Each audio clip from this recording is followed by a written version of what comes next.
Преосвященство, владыка митрополит, ваше Преосвященство, владыка наместник, я хотел бы сердечно поблагодарить вас за поздравления, за добрые слова и за прекрасные подарки.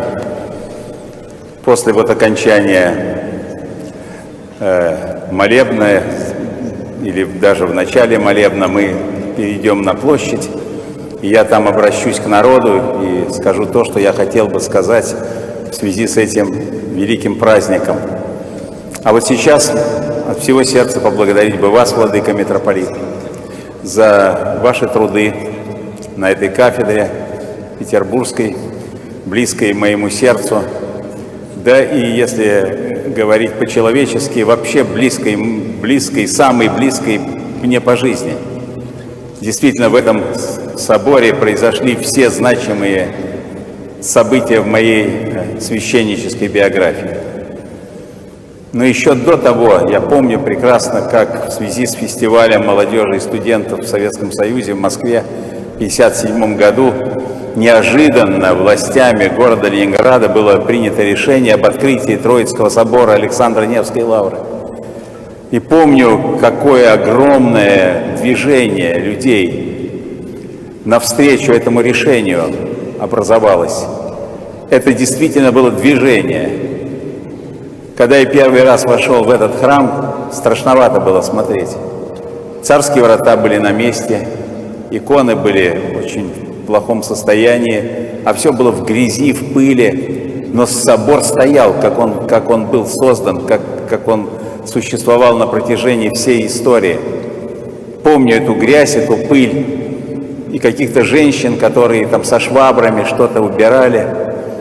Но когда собор был передан, то началось огромное народное движение. Вот не поверите, больше я никогда ничего подобного не видел. В каждом храме города Ленинграда обычно настоятель обращался к верующим после богослужения и говорил о том, что нужно восстановить Троицкий собор. И потом объявлял пожертвования. А вот дальше происходило следующее. Шел учиненный какой-то брат с большим блюдом, люди бросали деньги, женщины снимали с себя серьги, кольца, ожерелья. За какой-то, не знаю, какие-то 20 минут все это блюдо заполнялось подношениями. Сзади шел человек с мешком. В этот мешок сгребалось все это и складывалось это подношение. И вот так 2-3 раза за время обхождения в таком, допустим, храме, как Преображенский собор города Ленинграда. Вот такой был колоссальный энтузиазм. Люди последние отдавали. И собор был восстановлен. Несмотря на то, что прогнозы были разные, что никогда в жизни им это все не восстановить, что слишком это все сложно, в кратчайшие сроки собор был восстановлен. И, конечно, была великая радость для всего Ленинграда тогдашнего, для верующих людей. И начались службы. И собор, конечно, стал местом притяжения. Во-первых, это был некий знак, некий символ возможных перемен в тогдашней нашей стране по отношению к церкви. Потому что реально был собор закрыт, и вдруг в нем стали совершаться богослужения. Это был действительно какой-то глоток свежего воздуха и надежды на то, что изменится к лучшему положение верующих в стране. Так оно потом и произошло. Поэтому с этим собором, конечно, связано очень много ярких и сильных воспоминаний, и действительно во все степени священства я был рукоположен здесь. И радуюсь, что это так, что это очень тоже важные этапы в моей биографии.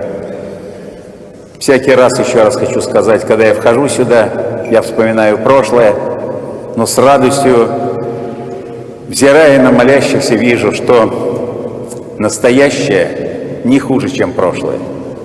Появились совершенно новые люди в храме, совершенно новый контингент людей. Это современные люди 21 века.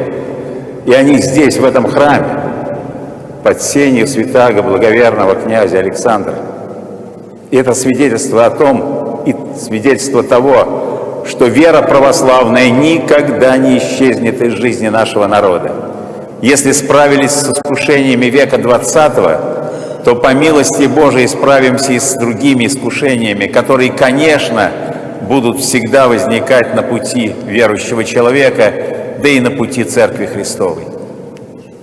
Я хотел бы пожелать вам, ваше Высокопреосвященство, всему духовенству града Петрова, властям, всем, кто несет ответственность за жизнь града на Неве, хотел бы пожелать помощи Божией, крепости сил, а самое главное — осознание того, что помимо важного исторического и культурного значения, Петербург имеет очень большое духовное значение для жизни нашего народа, для жизни нашей церкви. Именно он был средоточением всей церковной жизни на протяжении более 200 лет. Здесь была столица, и здесь билось сердце Русской Православной Церкви. И все это налагает, конечно, большую ответственность, в первую очередь, на духовенство, на клир Санкт-Петербургской епархии. Нужно быть достойными своих предшественников, и нужно быть достойными того времени, в котором мы живем. Не в том смысле, что это время какое-то лучше, чем предыдущее, а в том, что оно несет в себе новые вызовы и новые задачи.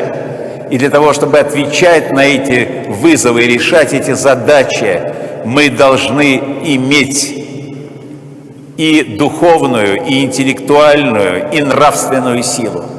Мы, как Церковь Божия, и архиереи, священники, миряне, мы должны обладать этой силой. Мы не должны быть засохшей смоковницей или смоковницей неплодоносящей. По плодам их узнаете их.